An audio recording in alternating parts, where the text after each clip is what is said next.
Welcome to Aspire, and I Have the Right To podcast, where we amplify voices, share stories, and drive change in the fight against sexual assault. We explore the critical issues surrounding student safety, institutional accountability, and survivor empowerment. In every episode, our goal is to provide insightful conversations with survivors, experts, educators, and advocates, giving you, our listener, valuable information, resources, and actionable steps to create safer environments and cultivate a culture of respect and consent.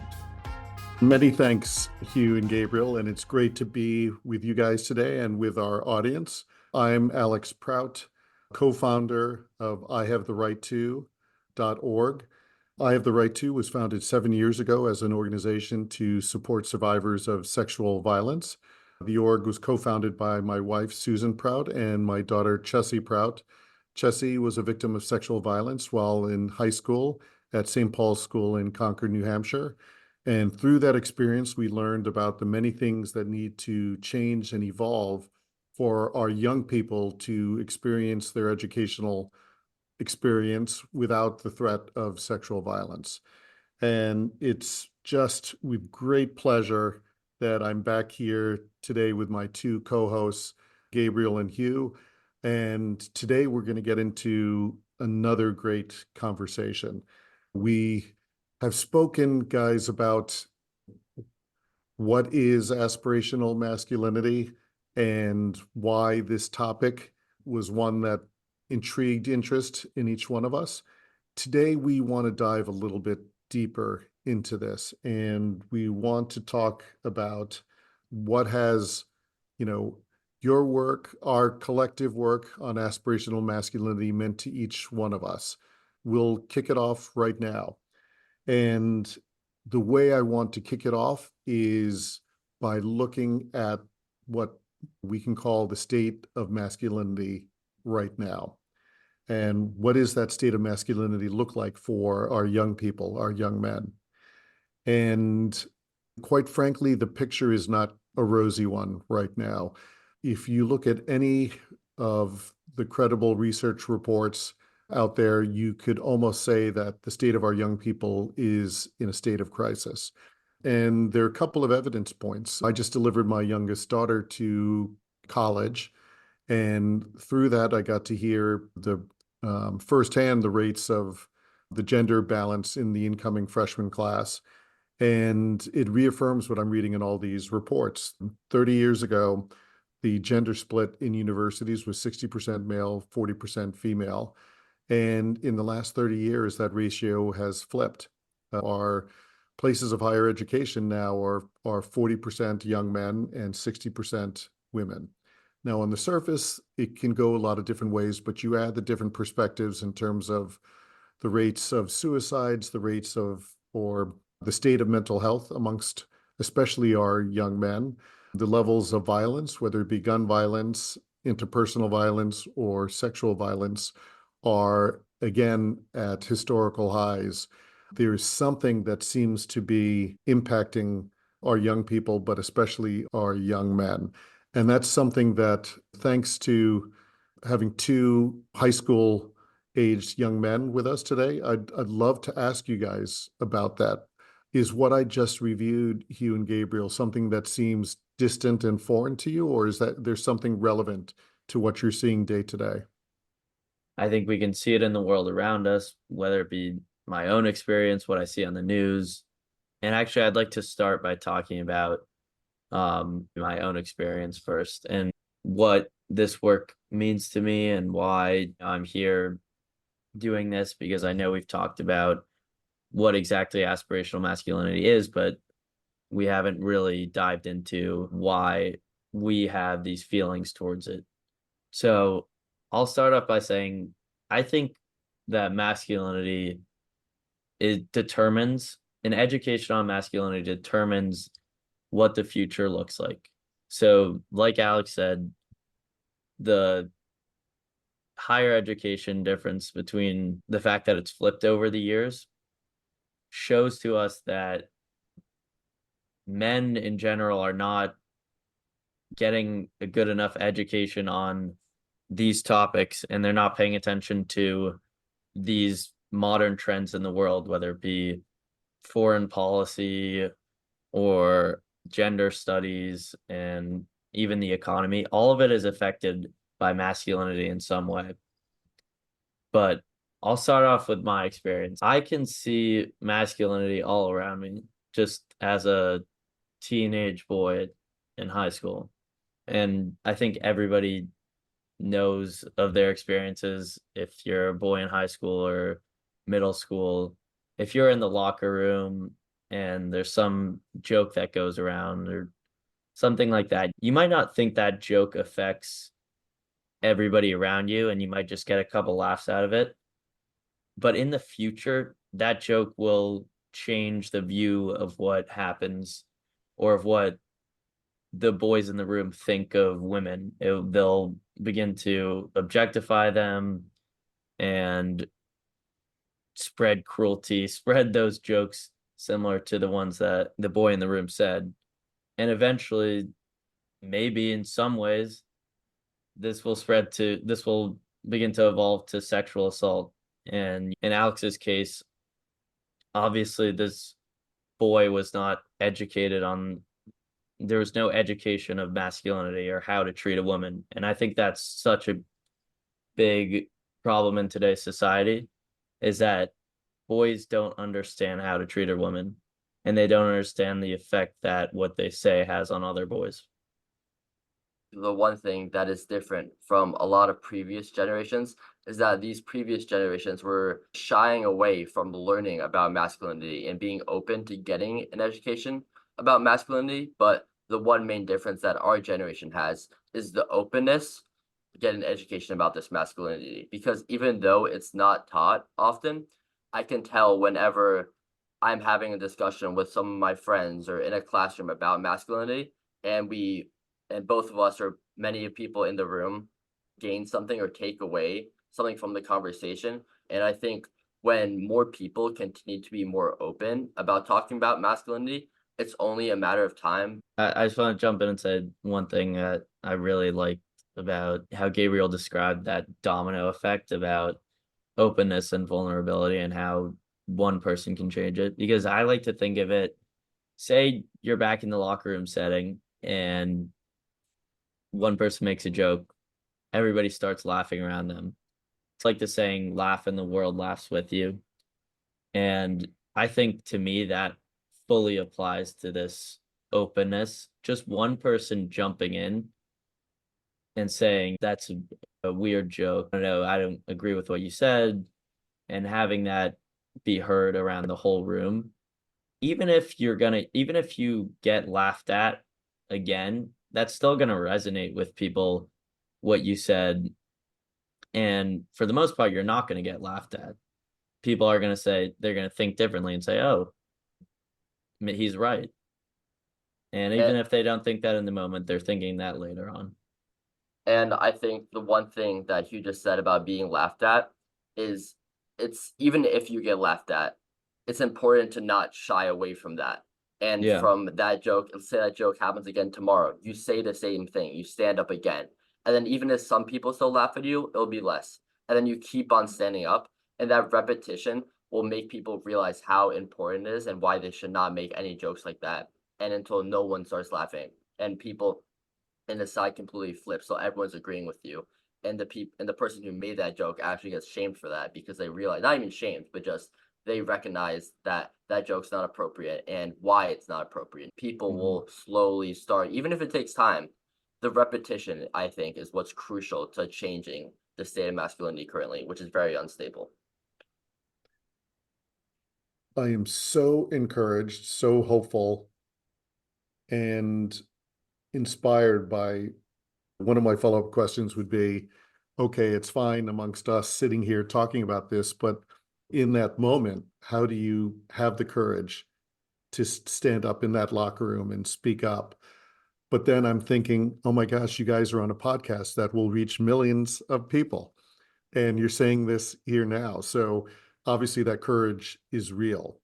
But let's talk about that in terms of, because I think many of us feel that way. We know what the right thing to do is, but sometimes we don't have that built-in muscle memory of saying, how do we take our core beliefs that sit deep in our gut, and how do they work their way out through our mouths, through our actions, right? With our friends when we see something that we don't agree with. And so let's talk about that. Do you guys even feel like that's a difficult thing to do? I hear such conviction in your voices. And do you have examples of having done that so far? If people are constantly worried about whether or not they're being made fun of for saying the right thing to their friends or standing up, I think you honestly have to personally reflect on your choices of friends and realize that if your friends are people who are going against you for saying the right thing and doing the right thing, I think you should reflect to make sure that your group of people that are surrounding yourself represent you, because I strongly believe that the people you represent yourself or their friends are the people who you become. So I think it's very important to have people surround yourself who are similar to you in your interests and also your beliefs. And if your friends are, if you're scared to speak up because people say negative things about you just for saying the right thing, I think that's important to reflect and see why that is. And but not be afraid because you're saying the right thing, even if your friends are going to say the wrong thing. It's important to stay true to your beliefs because the right thing will always be the right thing, even if other people disagree. I think also like just the image that you were talking about, Alex, of how the feelings that are deep inside, but something's trapping them. I think we've talked about this. It's like an armor of socially constructed masculinity, hiding that aspirational masculinity inside. And I think that if you're unable to get that out or break that armor, you're just honestly being someone that you're not, which I don't think is worth being. I think that you should express who you are in almost every facet of your life, because why would you want to be fake and, in this case, spread the wrong message and affect the world in the wrong way? Again, another profound statement, because you just really made me think, Hugh, with that statement, because a lot of times we adults use this language of, okay, I'm going out into different worlds where we need to put armor on. And typically we think of armor as something that protects us from something outside coming in and penetrating and wounding us, right? I just love how you phrased this in response to Gabriel's beautiful statement of staying true to your beliefs and talking about the armor, but really the way you described it, the armor is something that is being used to keep our true feelings in. It's like a trap. And I think that to me it opens up, and hopefully it helps others open up to understand this quote unquote armor is doing nothing but limiting who we are and not letting our true self out. So that's a beautiful image that I'm going to keep with me. I also want to go back to something else you said before, Hugh, which was masculinity. I'm going to probably mess it up slightly, but I think what you were saying was masculinity defines what the future looks like for a boy or a young man. And that can be, again, the outside influences of socially constructed masculinity, saying this is how you have to be, and therefore that that armor trap can then exist, thinking that's the only thing that I'm allowed to be. Or the way I took it from what you said was such a hopeful statement in terms of we have the power, especially you younger people have the power to change and alter this. And I'm so glad we're having these courageous conversations, these real conversations about how to be the real versions of ourselves. I just have one question for you, not to put you on the spot, but do you think that your armor has been fully taken off in your just throughout your whole life? Or do you think that there's still part's hanging on, because I think that whatever the answer is, it's a reflection of, for everybody, just the armor is strong, but it can be taken off. So I'm just curious to hear it. So I'm laughing as you're saying that question, as I'm reflecting, because um, being a human being, I think, is a constant journey up until our last breath. I think we're all born as imperfect people, which is why it's so important to continue to do this work and have these kinds of conversations. But I can go back to my first year of work when I was 22, 23 years old, graduated from university and was working in Japan in investment banking at Merrill Lynch in Tokyo. And I had a senior person, a Westerner, pull me aside and give me a talking to in a constructive way from their perspective. But the point was saying, Alex, you smile too much. And your coworkers think you're not serious. They think you're not a hard worker. This person wanted to let me know that. And that really hit me hard, because the easiest thing for me to do would be to change my demeanor, walk around with a scowl on my face. I need to bring joy to everything that I do. I need to bring enthusiasm. I like and love what I'm doing and love who I'm working with or doing things with. And so this mask that I was asked to put on, and a lot of times we refer in masculinity work to the mask that boys and men are supposed to put on as well. For some reason, that struck a chord and I refused. And I turned around to the senior person and I said, do you have a problem with my work ethic? No. Do you have a problem with my capability, my work output? The answers were no. And so I said, listen, I cannot keep that level up if I'm not allowed to be myself. And if people have issues with that, so be it, I'll deal with the consequences. It was my first experience with having to deal with these sort of perceptions and say, you have to make an active choice. Do I get along and follow the prescribed narrow route, or do I be myself? Now, that was a relatively benign and safe choice for me. Fast forward 30 plus years, when my daughter was assaulted, I've been dealing with armor every single day. And it was the first time I saw how the armor that I didn't even know existed inside of me, meaning the traps that existed everywhere, keeping so much of me confined, were really destructive to me being a good father, a good partner to my wife, the best kind of colleague I could be to people at work. I went through an utter transformation through that experience with my daughter, and I'm continuing to work on it today because I saw so many positive reinforcements. I saw myself when I could lose and shed a lot of that internal blockages that limited me to anger as the emotion, the safe emotion that was allowed to be shown by me because of my daughter's assault. And I could express sadness, and I could show all of this full range of emotions that you're feeling.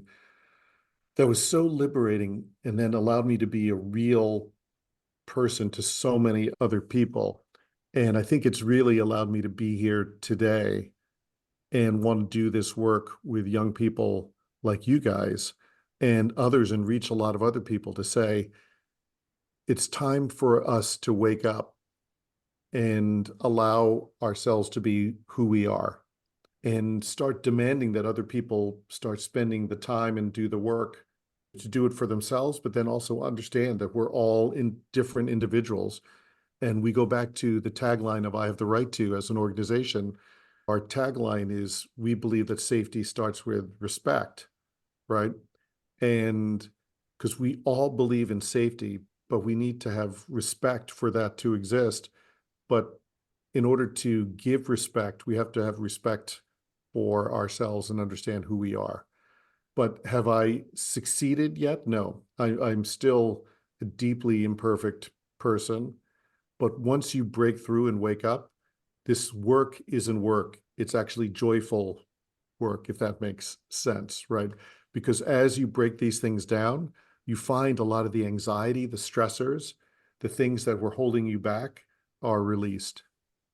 What you were talking about, letting people find who they truly are and making sure that they understand who they are, I think that's so important to be taught at our age at a high school level and not have it start when you're older, let's say your 20s, even 30s, or even older, 40s, 50s, because the younger you start learning about masculinity and learning about why it's so important to have this aspirational masculinity and not fall back on these constructs is because the levels of armor that you have are much, much less and much thinner and not as thick as ones that you would have had when you're 30, because you don't have as many experiences using this socially constructed masculinity. But if you're not taught this at a high school level, even college, as you're going on in life without being taught any of this things of aspirational masculinity, the armor that you're building up is continually thicker and thicker, and more experiences develop, and it continues to grow and grow.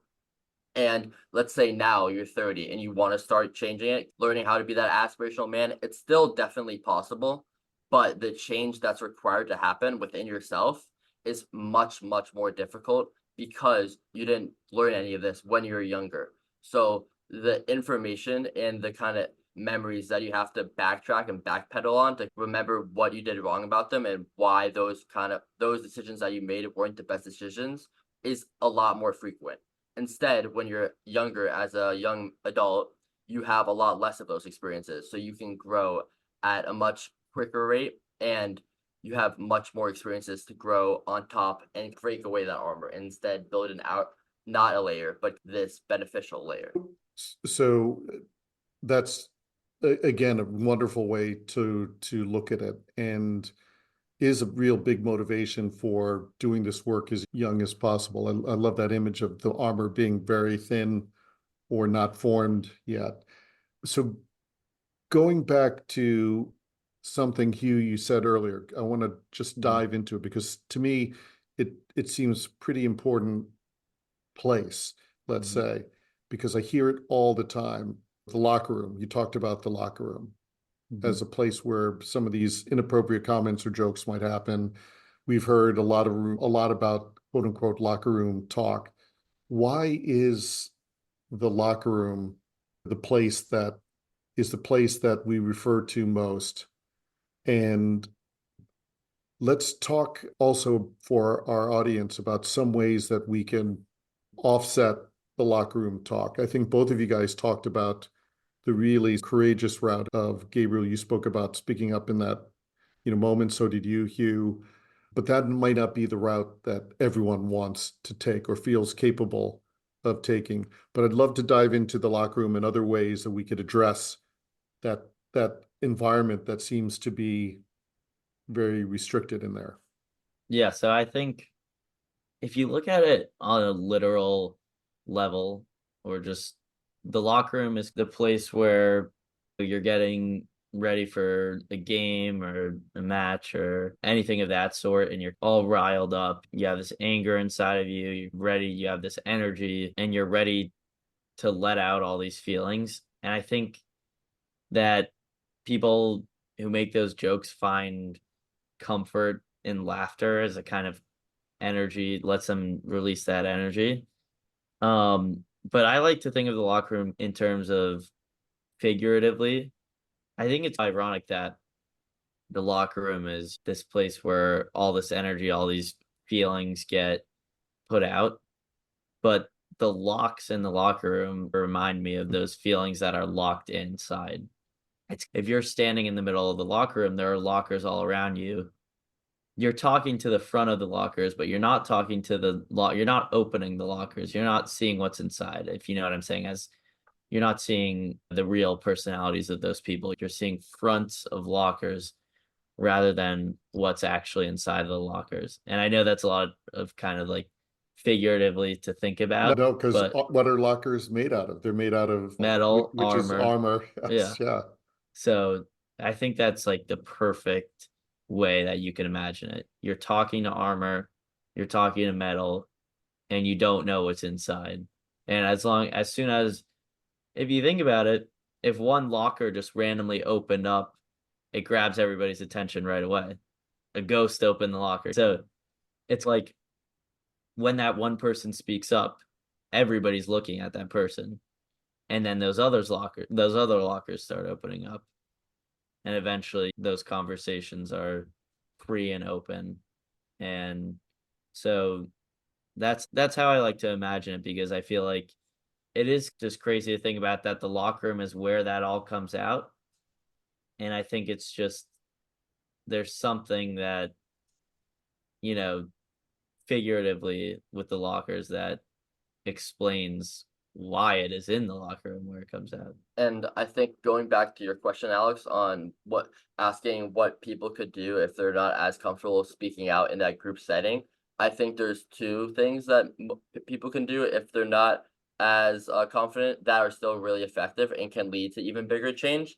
I think the first one would be talking to the person who made that joke after they made it and letting it all happen, but then after speaking to them in a one-on-one setting. So if people aren't confident having to deal with what maybe all the other people around them who laughed at the joke are going to react, and just having that one-on-one conversation where both of them can be vulnerable and express why they made that joke or why it's not okay, and without having to deal with any outside pressures.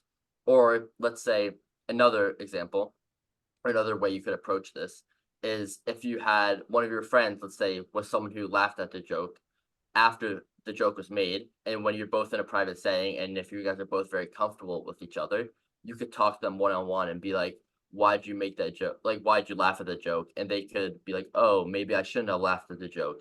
And now maybe both of you guys agree that we should talk to the person who made the joke and say why that wasn't a good thing to say. And then now you feel even more confident with another person with you who's going to have your back in that decision. So now you both go up to that person who made the joke, and you can feel even more confident because you have someone that's going to have your back and support you and say why you should have made that joke, which I think is two ways that if you're not confident enough to be able to speak up in that large group scenario, it's definitely possible to take that other route that's still very impactful. But we will also talk a lot more about sports and masculinity in future episodes, but this is just a teaser into that. I think also, going back to the smile story, I think that story is very inspiring, and it shows you that, like Alex said, he said, no, I'm going to be myself. I'll face the consequences, whatever it be.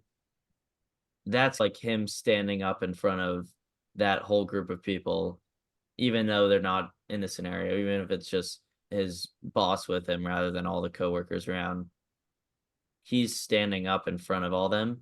And it shows you that aspirational masculinity that's coming out is stronger than the socially constructed armor. Because if Alex just said, okay, and I'll stop smiling, he would just go back, have his armor on, and like the other coworkers. Whereas him speaking up showed the coworkers, this is who I truly am. And that kind of tells me that aspirational aspirational masculinity is stronger than what is in front of the armor. Wow. And there's so much in what we just talked about that I'm writing notes to myself about our sports episode as well, because there's so much time we talk about performance when it comes to sports. And ultimately, especially if it's a team sport, you want to develop those relationships and camaraderie so the whole of the team is much greater than the sum of the parts of the team. And just thinking, if logically, if you can't be the best version of yourself, you're keeping things suppressed, you're not living up to your full potential.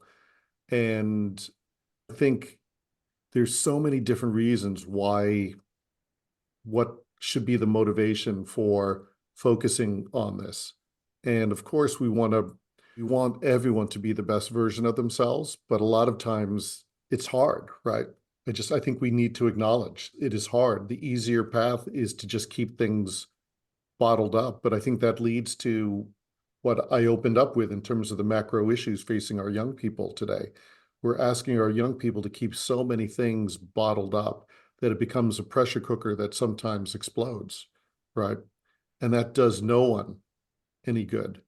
I want to move from the locker room now to something, Gabriel, you said earlier, that you think boys are now open. That again gave me another hopeful feeling that boys are more open now to be more expressive, do this work to understand who they are and versus the construct of masculinity.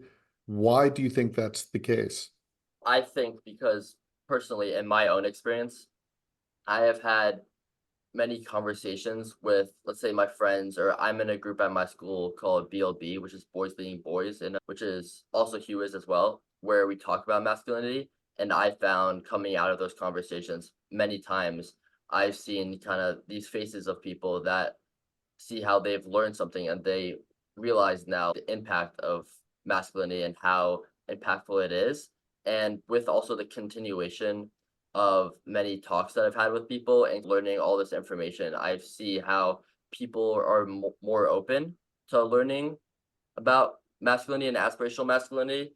And I think going back a couple of months when Hugh and I visited you down in DC for a couple of weeks, and Hugh and I and some other boys, we went out on the street and we talked to people about sexual assault and consent and masculinity.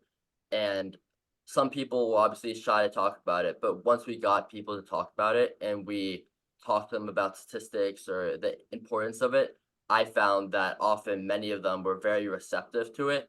And often we got into deep conversations about why it's important and what needs to change. And especially men, also some young men, but also older men who were open to seeing how they could change and the impact that they could still have, even though they're older. Absolutely. All of those things are very hopeful things. And I'm very grateful that you guys have taken up the helm to be leaders in this space. And I am a deeply curious person, right? I credit it to being my ethnic background of being half Japanese and half Irish American, and which are two completely opposite ways of thinking, two very different value systems, religions, locations, etc. So I've always had a deep curiosity as to why people think or behave the way that they do. And I've got a lot of curiosity here now which is going to lead to a question, because I love everything that you guys are saying. I think it's spot on. Why are you guys here, sitting here? What inspired you guys? What motivated you guys to get out of your safety zone and to put yourself out there for this work? I think for me, it was the fact that I've been in the locker room, I've been in these situations, and I've spoken up in some of those situations, and I wanted to tell people that it is important to speak up. But also, I think one of the main things that is interesting to me about this is how your education on masculinity affects your future.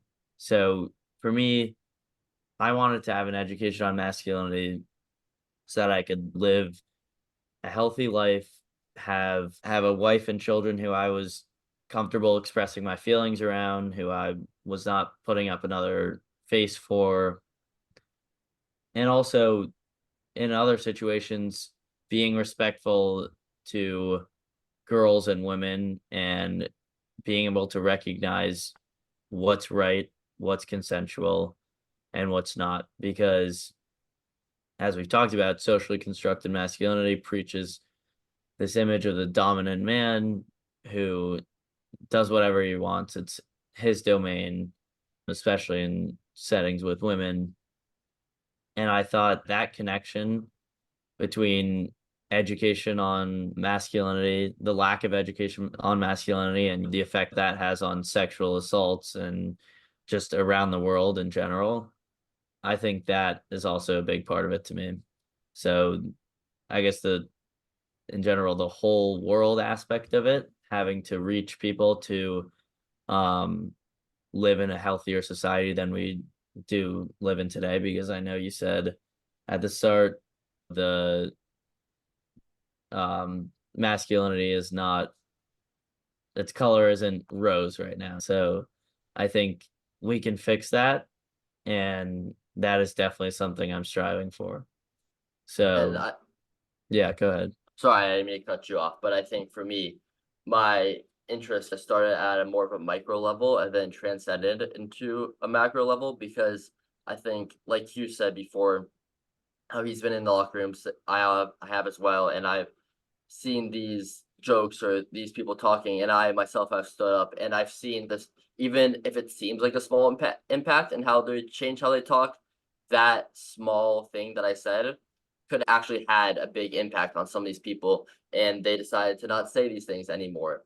And then I realized that this topic is so important that if many more people start making those, even if it seems like a small action, it can transcend into such more of a large scale, and so many more people can recognize how big this is. And I think by just everyone on an individual level taking the accountability to really speak out, it can go up and rise into such a large scale where everyone is speaking out, and then that makes the whole floor rise up so much. So now people aren't, it's not okay for people to say those jokes, and people are being taken accountable much more, and it's not the norm now for people to make those jokes. It's far below the norm, just because at that micro level people made those small changes and now it had a major impact. And I think that for me is what is so intriguing and appealing and important about this issue, is how even if it seems like it's a small micro change, it can really transcend into a macro change across countries and across the world. You guys are leaving me from the start of our conversation to now feeling much more hopeful about the ability to make a change, make an impact, and feeling a little bit more inspired to continue this work and continue pushing, which is a wonderful thing. And I think, and this will tee up our next podcast, because I want to continue our conversation in our next podcast of talking about how do we take this collective knowledge, this collective learning on masculinity, and convert it into action. And I can speak to our experience through our org and in our engagement with schools, but having the perspective of you guys who are living in the moment, living in the schools, living in your communities, living at parties on Saturday nights, it really is almost like the call to action. How do we get your peers to understand these issues and topics and understand the impact? As a father of 3 daughters, unfortunately, I've seen the negative impact of socially constructed masculinity on everyone's lives in my family. And I've seen the destructive nature of it. But I've also seen beautiful things from those positive interactions that you guys were speaking about, and the ripple effects that can happen from those kind of beautiful relationships. As someone who's been in the workplace and someone who's been a leader in the workplace, I can tell you, I would want to hire people that feel this way. I would want people that want to be the best versions of themselves and know how to communicate, know how to be empathetic, know how to show vulnerability, and know how to work together with people to reach the collective goals of an organization. So I think there's a lot of important things here and reasons for us, but In our next episode, I'd love us to dive into how do we convert that into action. So actually, you guys have teed it up perfectly for me as a little teaser for our next podcast. But before we sign off now, any last thoughts or words from you guys? I'd like to say one thing that also relates to, just as a teaser to getting into the action of aspirational masculinity. I think just one phrase to end today with is, one speaks up, the world changes. And I think we touched on that today, whether it be in the locker room setting, what we're doing right now with the podcast.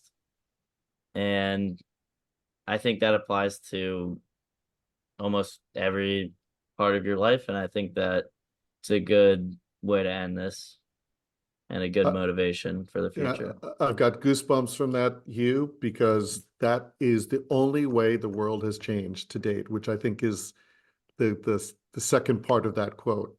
Mhm. It's the only way the world has changed, by one person speaking up. That's a beautiful thought. And I also have one last thing to end it, and that's on a very similar note to what you just said, Hugh. Mhm. Everyone has to focus on the domino effect, and people have to recognize that it kind of this ripple effect, that even if they think they're one small ripple in the pond, it can spread far out and impact many people. So don't ever think of yourself like one small drop in a pond, but think of the large scale impact that you can have to people just by making that small action. And I think that's what we can leave our viewers on. Thank you so much for listening. Like and subscribe to the podcasts on all platforms. And if you enjoyed today's episode, please give us a 5-star rating and tell your friends about Aspire. Follow us on social media at I Have the Right To. Learn more about our student and executive programming at our website at ihavetherightto.org.